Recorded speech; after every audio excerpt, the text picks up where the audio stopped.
At Lydia's birthday party, I lost a game. Her male assistant laughed as he announced the punishment. Go date a street punk girl for 1 day. The kind where you at least have to kiss. The whole room burst into laughter. I didn't respond. I looked at Lydia instead. She took a casual sip of her drink. A bet is a bet. Dominic, she said coolly. You're not trying to weasel out, are you?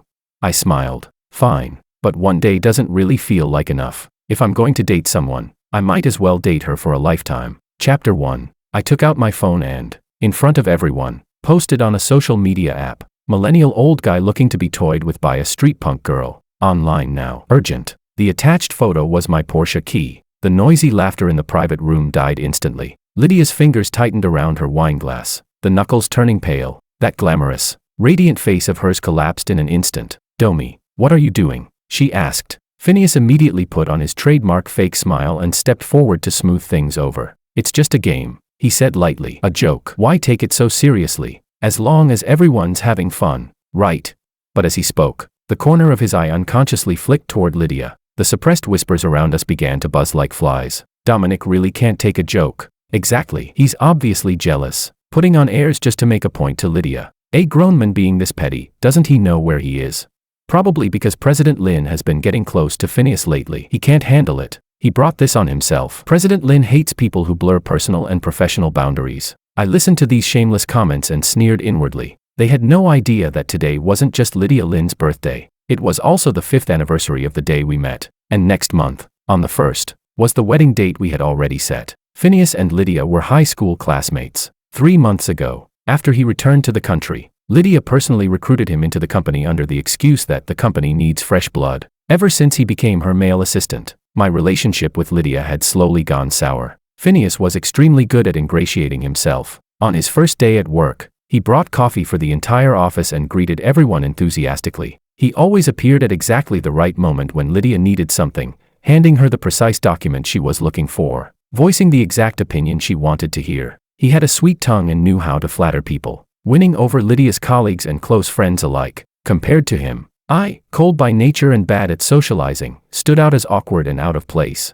On the surface, he always called me Brother Domi, respectful and humble, but the smile never reached his eyes. He would casually bring up anecdotes from his and Lydia's school days. When Lydia was overwhelmed with work, he'd use nostalgic topics to help her relax. Then he'd throw me a look that seemed apologetic but was actually provocative. Lydia's attitude toward me shifted as well, from normal at first, to a gaze tinged with comparison. She would beam over some trivial joke from Phineas, yet brush off the dinner reservations I had carefully planned. She listened patiently to Phineas's blatantly exaggerated flattery, but when I tried to talk about our future, she cut me off with, I'm too tired from work. Just like now, facing my actions, Lydia only looked at me coldly. The love that once filled her eyes had been replaced by impatience, and even disgust. Dominic, she finally said, delete the post. Don't embarrass yourself here. Phineas immediately echoed her words. Yeah, Brother Domi, hurry up and delete it. It's President Lin's birthday today, don't ruin the mood. He reached out to pat my shoulder, but I sidestepped him. I looked straight at Lydia. I'm embarrassing myself. Didn't you tell me to accept the loss like a man? Phineas's expression flickered. He quickly forced a smile. Brother Domi, I was just saying it offhand, joking around. Why are you taking it so seriously? A joke. I cut him off. Some jokes, if you keep telling them long enough, turn into reality. Just like some people, after pretending for long enough, start to believe they're actually someone important. Chapter 2. The implication in my words was obvious. Phineas's smile froze completely, a trace of malice flashing through his eyes. The murmurs around us grew louder, tinged with the thrill of people eager to watch a scene unfold. Damn, this is getting ugly. Did Dominic take gunpowder today or something? He's probably been holding it in for too long, but stirring things up like this, he's just pushing President Lin away. Lydia Lin took a deep breath, clearly suppressing her anger. Dominic, she said, I'll say this one last time. Delete the post. Then apologized to Phineas. With a cold laugh, I picked up my phone and, under everyone's gaze, added another line beneath the post. Note, not a joke, sincerely looking in it for a lifetime. Then I turned the screen toward them. I clearly saw Lydia's pupils shrink violently, her expression shifting from dark to ashen. I accept that I lost the game. I accept the punishment. As for apologizing, my gaze swept past the diamond ring on Lydia's ring finger, the one I had saved a full year's salary to buy. Back when she first put it on, she had smiled so happily. I refuse. Sensing the tension, others hurried forward to smooth things over. Lydia's chest rose and fell. She shot me a vicious glare before finally forcing her anger down. no longer mentioning deleting the post or demanding an apology. When it came time to cut the cake, the atmosphere became especially delicate. Lydia picked up the knife and scanned the crowd, deliberately avoiding me. Who stood closest? Phineas. Come help me. Phineas immediately stepped forward. My honor. President Lin. He stood beside Lydia Lin, shoulder to shoulder, the two of them gripping the cake knife together. Their movements were intimate, their faces nearly touching. Applause and teasing cheers erupted around them. I stood there, watching coldly, like an outsider observing someone else's story. After Lydia made her wish and blew out the candles, Phineas took a small velvet box from his pocket. He opened it. Inside was a platinum bracelet encrusted with tiny diamonds. Lily, happy birthday. He deliberately used the intimate nickname. His voice wasn't loud, but it carried clearly to everyone nearby. I ordered this bracelet in France last month. I hope you like it. A radiant smile bloomed instantly on Lydia's face. Phineas, you put so much thought into this. As long as it's from you, I love it. She directly slipped off the translucent emerald green jade bangle from her wrist and casually placed it on the nearby table. The motion was as careless as discarding an unnecessary object. That bangle had been personally handed to her by my mother before she passed away, our family's heirloom, meant for the future daughter-in-law. Come on, help me put it on. Lydia extended her wrist toward Phineas, her tone carrying a hint of coquettish softness. Phineas carefully took out the sparkling bracelet and gently fastened it around Lydia's slender wrist. His fingertips brushed her skin ever so lightly. They exchanged a smile. Wow, it's gorgeous. It's so sparkly, such a unique design. Yeah, way prettier than that old-fashioned bangle just now. Exactly. This one actually matches President Lin's vibe and wrist. Assistant Phineas has such great taste, so thoughtful. Praise rose one after another, each word like an invisible slap, landing crisply across my face. Expressionless, I walked over. While everyone's attention was still fixed on the new bracelet, I reached out and picked up the jade bangle. The noise quieted slightly. Many eyes turned toward me, curious and eager for drama. Lydia noticed my movement too, her brows knitting faintly. I held the bangle firmly in my palm, raised my eyes, and looked at Lydia calmly. My voice wasn't loud, but it cut cleanly through the remaining noise. Since this old-fashioned bangle isn't worthy of President Lin anymore, then it should go back to its original owner, back to my mother. The private room fell deathly silent. Lydia parted her lips, as if wanting to say something, but no sound came out. She probably hadn't expected me to be so direct, especially to bring up my mother. A flicker of darkness crossed Phineas's eyes before he smiled again. Brother Domi, was that really necessary? Lydia was just trying on the new bracelet. Why are you getting worked up over a bangle? Today's her birthday. Wouldn't it be better if everyone just stayed happy?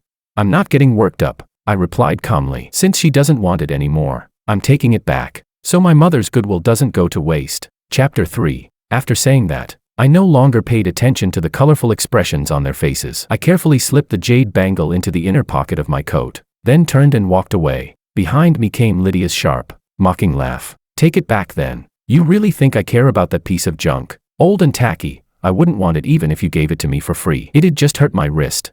Phineas hurried after me and grabbed my arm, lowering his voice but still loud enough for nearby people to hear. Domi, don't act on impulse. President Lin is just saying that out of anger. If you walk away like this, things are really going to blow up. I violently shook his hand off. The force was strong enough to make him stagger half a step. The mask of fake concern on his face nearly cracked. Phineas, spare me. I shot him a cold glance. You're overacting. Lydia's voice cut sharply through the air. Phineas, don't bother with him. Let him go. I didn't look back as I left that suffocating private room. Outside the hotel, the night wind carried a chill. I leaned against my car and lit a cigarette. Only when the nicotine filled my lungs did the tightness in my chest ease a little. My phone vibrated. Someone had replied on social media. I opened it. Without even looking at the photos they sent, I shared my location. Come over now. I'll wait. In less than 20 minutes, a girl pulled up on a shared electric scooter and stopped by the roadside. She jogged over and asked tentatively, Brother Domi, is that you? I'm Jane. I looked her over. Classic street punk girl style. Short skirt, tight top, dyed hair, heavy eye makeup, but surprisingly, there was a hint of timidity in her eyes, and her voice was quite gentle. I stubbed out my cigarette. Let's go. I'll take you somewhere. Jane followed obediently. Sitting in the passenger seat, she looked a bit stiff, careful not to touch anything. I drove to a bar nearby that I frequented, not ultra-luxury, but decent enough. We took a booth. I ordered her a beer and got myself a cola. She took small sips, not talking much, occasionally sneaking a glance at me.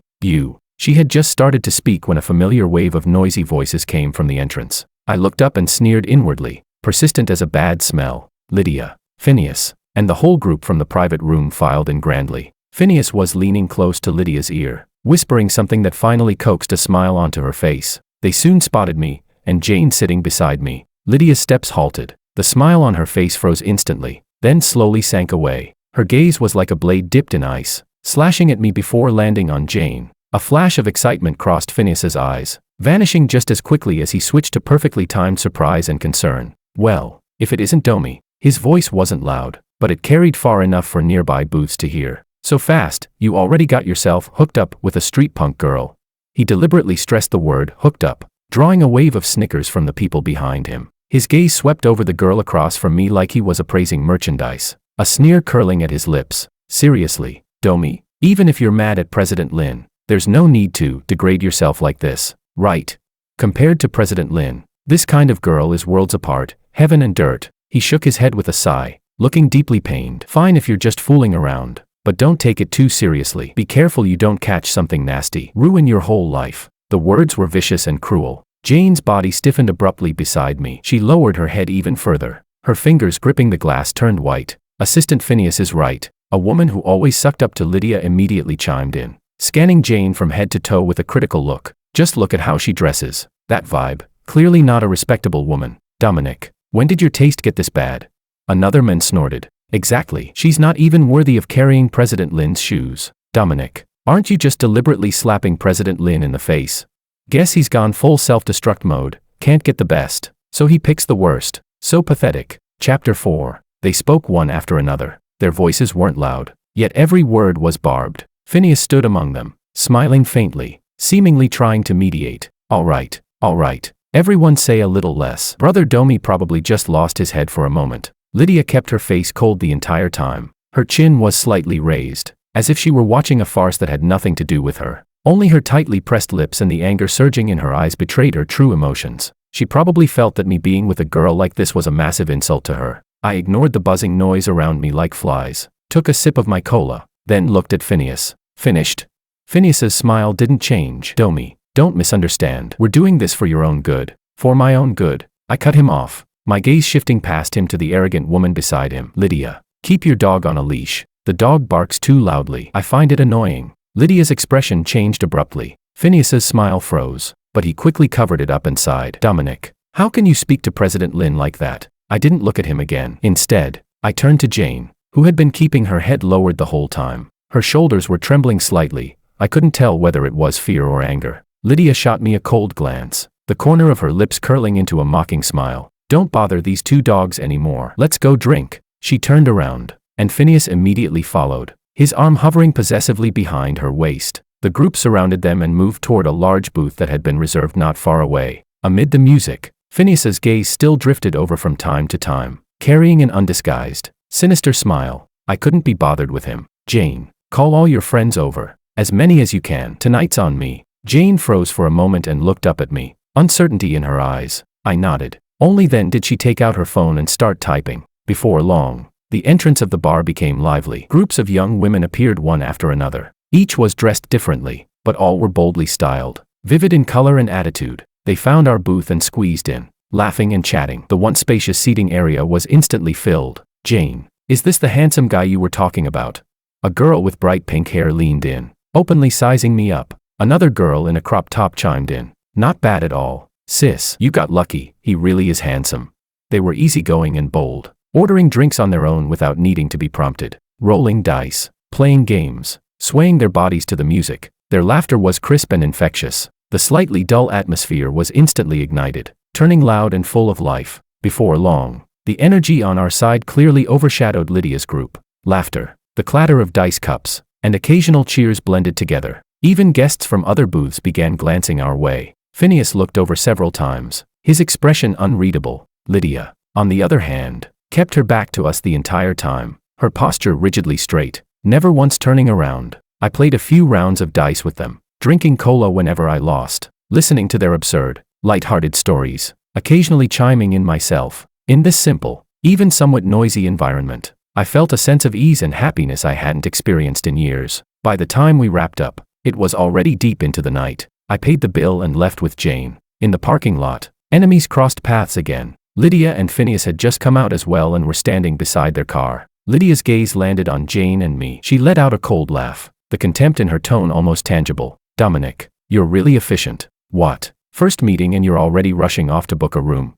Phineas stood beside her without speaking. He just watched us, a faint curve of anticipation at the corner of his mouth. I opened the car door and let Jane get in first. Only then did I turn to Lydia, a careless smile on my face. Why not?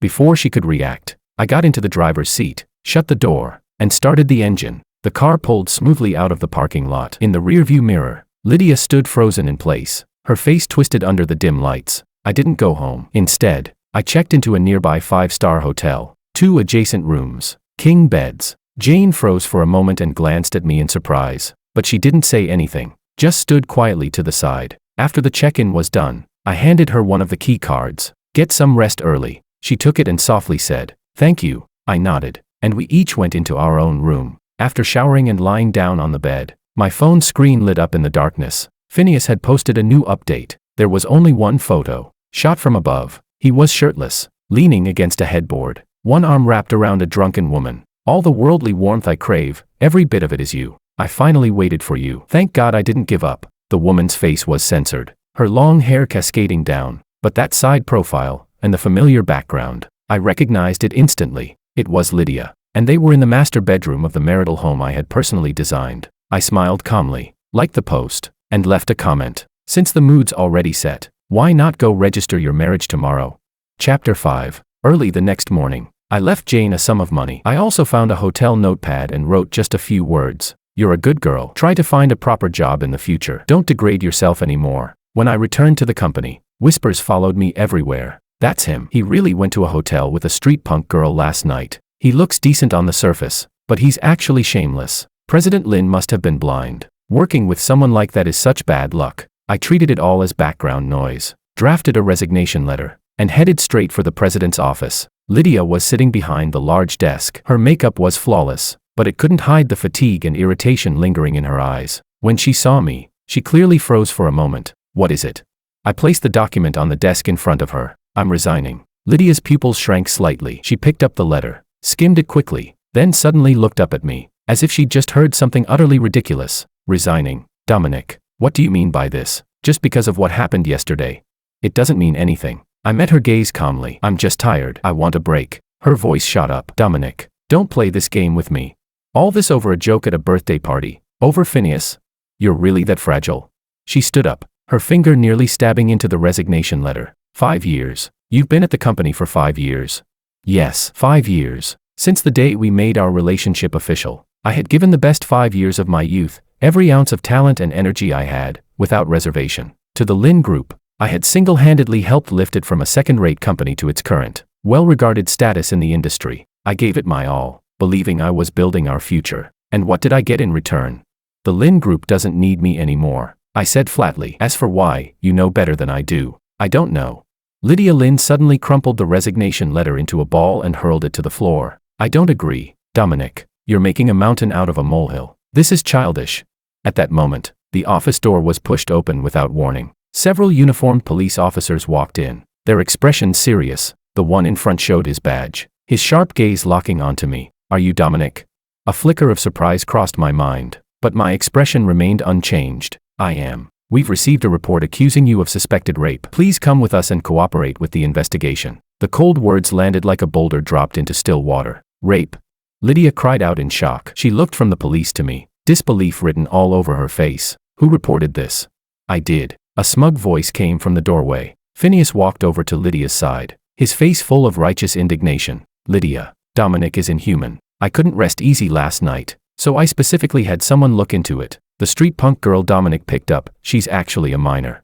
He'd only known her for 1 day and already took her to a hotel. If that's not rape, what is? The evidence is clear. He must face legal consequences. He turned to the police, looking every bit the embodiment of justice. Officer, it's him. We can all testify, he really did take that girl to a hotel last night. Lydia's face instantly drained of all color. Outside the office, the employees who had gathered to watch completely erupted. The murmurs were no longer restrained. My God, a minor. Dominic is disgusting. No wonder the police showed up. This time, he's completely finished. Chapter 6. I looked at the ugliness on Phineas's face, at the blank shock that had overtaken Lydia's expression. and at the surrounding gazes, some stunned, some openly contemptuous. Suddenly, I laughed. In the deathly silence, under countless eyes, that laughter sounded especially jarring. I didn't look at Phineas. Instead, I turned my gaze back to Lydia and spoke slowly, word by word. Lydia, do you see it clearly now? This is the excellent assistant you personally hired. Then, I voluntarily extended my hands toward the police. My expression was calm, almost carrying a trace of mocking relief. Let's go, officers. I believe the law will clear my name. As for everything else, my gaze swept past Lydia and Phineas, finally settling on the gray, overcast sky outside the window. Let whatever should end. The moment the cold handcuffs snapped around my wrists, Lydia seemed to be pricked by a needle, suddenly jolting back to her senses. Wait. She stepped forward, looking at the police with a complicated expression. Officer, could there be some kind of misunderstanding here? I'm his fiancée. We're supposed to get married next month. Dominic has worked at the Lynn Group for 5 years. He's always been diligent and responsible. And his character has always been good. Her words faltered slightly, as if last night's events flashed through her mind. But in the end, she still said them. Before the lead officer could respond, Phineas cut in first. President Lynn, at a time like this, you're still defending him. This is absolutely not a misunderstanding. He turned to the police, his tone resolute. Officers, many people in our company can testify, Dominic has always been morally questionable. He paused, as if recalling something shameful, then continued. I've personally seen him multiple times using work as an excuse to sneak glances under female colleagues' skirts and at their thighs. And the intern Zara from the marketing department who resigned earlier, she left because she couldn't stand his harassment. Jesse from administration has also complained privately, saying Director Domi was always getting handsy with her. These things were never spoken openly only because of his position and his relationship with President Lynn. As soon as he finished speaking, several colleagues who were close to him, and who had been present at both the birthday party and the bar the night before, immediately chimed in. That's right. I can testify, Dominic really was kind of like that. Yeah. One time in the pantry he accidentally coughed. Anyway, he deliberately stood way too close. It was really uncomfortable. I never thought he was that kind of person. He always acted so upright. A hypocrite. A pervert. Voices overlapped. Accusations piling on, many mouths melting metal. Gasps and deeper waves of disdain rippled through the onlookers outside the office. With every so-called testimony, Lydia's face grew paler. Dominic, her voice trembled. The words almost forced through clenched teeth. I never imagined that you were this kind of person. It's disgusting. I saw the last trace of light die out in her eyes. Phineas supported Lydia's slightly swaying shoulders at just the right moment, his tone heavy with feigned grief. President Lynn, you see his true face now, don't you? Thank goodness he was exposed early. If you'd only discovered this after actually marrying him, then you'd really have nothing left but tears. This is a blessing in disguise. His words sounded like comfort, but in truth they were a poison-dipped blade, severing any lingering hesitation or residual affection Lydia might still have had. I listened quietly, without defending myself. The police had clearly seen scenes like this many times before and spoke to me in a businesslike tone. Dominic, since a report has been filed and relevant leads have been provided, you must cooperate fully with our investigation. If there truly is a misunderstanding, we will not wrong an innocent person. Now, please come with us. Chapter 7. I nodded and turned around on my own initiative. I let the police escort me as we passed through the crowd, which automatically parted to either side. Behind me came Phineas's gentle, consoling voice. President Lynn, don't be sad. Someone like him isn't worth it. Lydia replied coldly. I'm not sad. From today onward, I have nothing to do with him anymore, and Dominic is fired. A tide of murmurs surged behind us. I really didn't expect this. You never really know someone. President Lynn is so pitiful. Just then, the elevator doors opened. Lydia's father stepped out, beaming, as he led several guests with him. Lydia, this is the chairman of the Chan Group, the leading enterprise in City A. He had barely begun the introduction when his words caught in his throat. He froze in place, staring at the scene before him. Several police officers, me, wearing cold handcuffs, and a crowd of employees with mixed expressions. Lydia, what's going on here? He demanded. Before Lydia could answer, Phineas, like a hunting dog that had caught the scent of an opportunity, immediately squeezed forward. Plastering on a fawning smile, he pointed at me and said to Lydia Lynn's father, Chairman Lynn, you came at just the right time. This Dominic is truly a beast in human skin. Last night was President Lynn's birthday, yet he actually took an underage street punk girl to a hotel. I couldn't stand by and watch, so I called the police. Scum like this must never be tolerated. His voice was impassioned, as if he were the embodiment of justice itself. Lydia's father's expression darkened instantly. His sharp gaze swept over me, then moved to Lydia, whose face had gone pale. Chairman Chan frowned slightly, a calm but assessing look in his steady eyes. At that moment, a petite figure stepped out from behind Chairman Chan. She had removed last night's exaggerated makeup, now dressed simply in a clean t-shirt and jeans, her hair restored to its smooth black color. But that face, those eyes, I recognized them immediately. Jane Chan. At that moment, her face was full of anger, her clear eyes glaring fiercely at Phineas. You're lying. This gentleman didn't touch me at all last night. He booked 2 rooms. I slept in mine. He slept in his. On what grounds are you slandering him? Her crisp voice exploded like a thunderclap in the silent office. The smugness and self-righteousness on Phineas's face froze instantly. Chairman Chan's expression grew grave. He looked at Jane Chan, his tone calm but authoritative. Jane, is what you're saying true? Absolutely true, Grandpa. Jane nodded hard and pointed at me. This Dominic is a good man. He saw that I was young and even advised me to find a proper job and stop hurting myself like that. He even left me money so I could live properly. He's nothing like what that bad man said. She took out the note I had left behind. Cold sweat instantly broke out on Lydia's father's forehead. He looked at me, then at Phineas, and finally his gaze fell on Chairman Chan, whose face had turned steel gray. For a moment, he was speechless. Chairman Chan, there must be some kind of misunderstanding here. The lead officer was experienced and immediately sensed the sharp reversal of the situation. He signaled his colleagues to pause, then walked over to Jane. His tone was serious but gentle. Miss, don't be afraid. Please tell us in detail what happened last night. You're certain Dominic committed no improper acts against you? You slept in separate rooms? I'm certain, Jane replied without hesitation. The hotel front desk can confirm it. He asked for 2 adjacent rooms right from the start. To strengthen her claim, she even gave the hotel's name. The officer immediately sent someone to verify it. The results matched perfectly. The hotel even provided surveillance footage. Finally, Jane produced her ID card. Only then did I realize I hadn't looked closely last night. She wasn't a minor at all. She was already 21. She just had a baby face. Chapter 8. Facts speak louder than words, especially when the facts are this clear and straightforward. The officer's expression darkened. He turned to Phineas, his voice cold and severe. Phineas, you reported that Dominic was suspected of raping a minor. The alleged victim has now personally denied it, and we already have preliminary evidence supporting her statement. How do you explain this?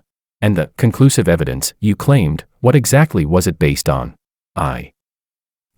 Phineas's lips trembled. His eyes darted around in panic, until he finally looked toward Lydia for help. At that moment, Lydia's expression was impossibly complicated. Shock, confusion, shame, and the fury of being deceived all tangled across her face. Assistant Phineas, Lydia's father spoke, his voice heavy with restrained anger. He could no longer allow this farce to offend the Chan family. What is going on here exactly? Speak.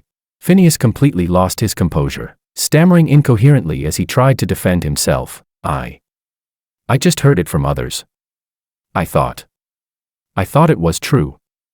I was only doing it for President Lin's sake, afraid she'd be deceived, but in the face of ironclad facts, every explanation sounded hollow, even ridiculous. Chairman Chan let out a cold snort, his piercing gaze sweeping over Lydia's father and Phineas. When his eyes finally fell on me, they softened slightly. It seems this was a carefully orchestrated slander. Chairman Lin, the executive assistant your company hired has a serious problem with character. He didn't say much, but every word carried tremendous weight. The police no longer hesitated. The facts were already clear. The lead officer nodded at me, a hint of apology in his eyes. Dominic, we've understood the situation. This was a misunderstanding. You've been wronged. He then gestured to his colleague. The cold handcuffs were removed from my wrists. At that moment, absolute silence fell inside and outside the office. The reversal had come too fast, too dramatically. After the police took Phineas away, the office sank into an eerie stillness. Lydia stood frozen for a long while before slowly turning toward me. Dominic, her voice was hoarse. I'm sorry. I